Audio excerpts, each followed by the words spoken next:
Across the United States, there exists a broad spectrum of laws, rules, regulations, and procedures that mandate the responsibility of each parent toward the financial support of their children and the enforcement of the child support obligations within and across state lines. The basic principle is that both parents are required to share responsibilities for the support of their children. Child support may be thought of as a child's right to be protected financially from the acrimony that too often accompanies the divorce process. The child support system is also designed to prevent taxpayer dollars from being used to support the needs of children that can and should be supported from their parents' resources.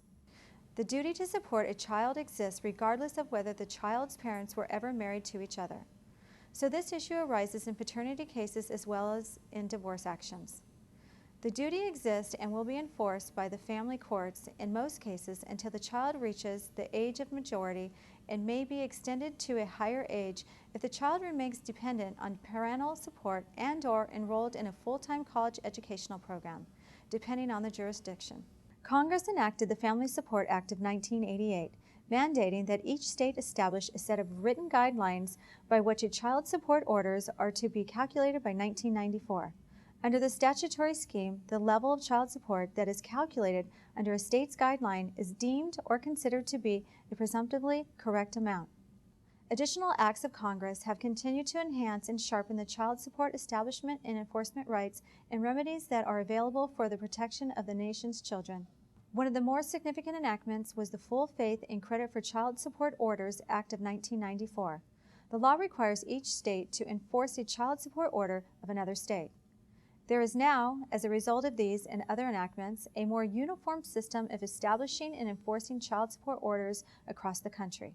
The ultimate goal of the system is to increase compliance with child support orders through maintaining standards by which child support orders are perceived as fair by all involved. The parent's gross income from all sources is the most important factor or variable when child support is calculated.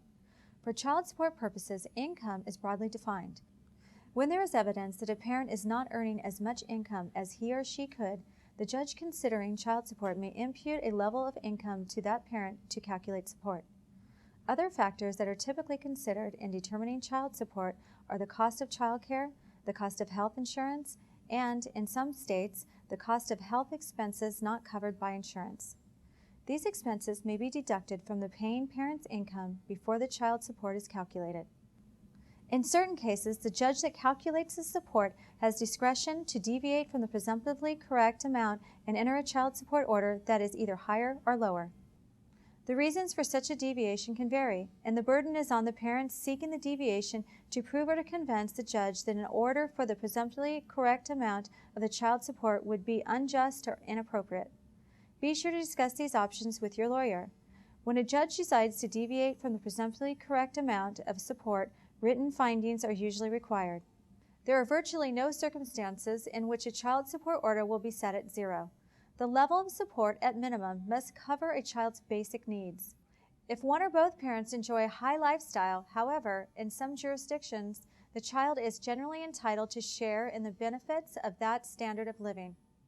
The guidelines in many states set a cap or limit on the highest level income to which the guidelines are to be applied. This does not necessarily mean that no child support will be paid on income over the cap or limit.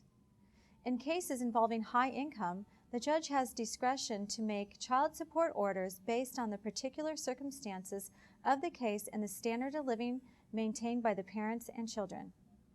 In certain situations, a parent's duty of support may end before a child turns 21 years old or the local age of majority. For example, if a child gets married, enlists in the armed forces, or becomes financially self-supporting, the parent's legal duty to support that child may be deemed at its end. If the child has long-term disabilities, the support may extend into the future. In addition to child support, each parent may be required to contribute to a child's medical health expenses, education costs, and after-school activity fees and expenses. Many states give consideration to these other sorts of add-on expenses when calculating child support.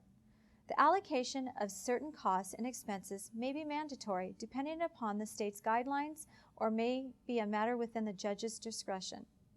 Parents are often encouraged to make settlements or separation agreements in divorce cases. Agreements that involve child support, however, must be reviewed by the judge and approved before they may be enforced. This supervision by the courts is necessary because the parents do not have the right to bargain away a child's right to receive appropriate financial support from both of the parents. When more than one child is being supported, the support order will generally be higher. The ages of the children and the particular needs of older children can be factors in a given case. Also, the manner in which the parents share custody of the children, for example, sole custody, equally shared custody, split custody, for the proportion of the time that the children spend with each parent, are factors that may be implicated when setting a child support order. When a material change of circumstances have occurred with the parent or the child, a child support order may be modified by a subsequent court order. The parent seeking the changes bears the burden of proving that changed circumstances justify a change. The change may be reduced child support in recognition of a loss of income, or it may be an increase in support due to a substantial income increase. Child support should never be withheld or delayed as means of getting back at an estranged or former spouse. On the other hand, a child should never be denied access to a parent on the sole grounds that the parent is behind in a child support obligation. Child support guidelines are designed to be used to encourage the involvement of both parents in the child's upbringing. Child support is just one aspect of what is in the child's overall best interest. All states have laws, rules, and procedures for enforcing both child support and custodial rights that have been denied or withheld. Government agencies, federal and state, are available to help enforce child support orders and collect unpaid child support. A parent's resort to self-help in such circumstances is therefore not appropriate.